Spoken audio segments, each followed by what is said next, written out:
అందరికీ మహాశివరాత్రి శుభాకాంక్షలు. నేనిప్పుడు బిల్వాష్టకం చెప్తాను.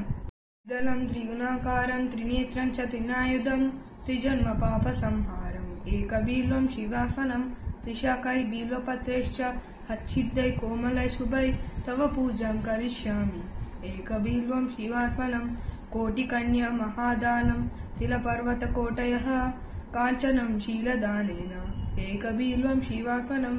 కాశీక్షేత్ర నివాసోచ్చ కాలభైరవ దర్శనం హయాగే మాధవం దృష్ట్వా ఏకబీల్వం శివార్పణం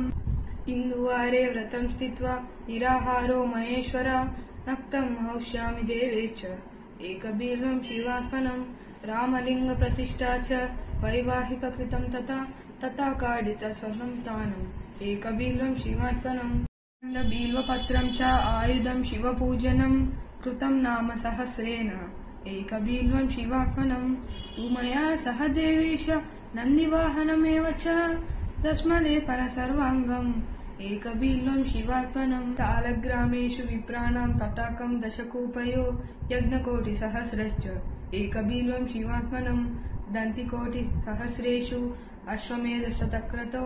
కోటికన్యా మహాదానం ఏకబీల్వం శివార్పణం బిల్వానాం దర్శనం పుణ్యం స్పర్శనం పాపనాశనం అఘోర పాప సంహారం ఏకబీల్వం శివార్పణం సహస్రవేద పాఠేషు బ్రహ్మస్థాపనముచ్యతే అనేక వ్రతకోటీనాం ఏకబీల్వం శివార్పణం అన్నదాన సహస్రేషు సహస్రోపనయం తథా అనేక జన్మ పాపాని ఏకబీల్వం శివార్పణం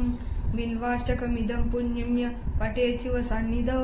శివలోక మహాత్నోతి ఏకబీల్వం శివార్పణం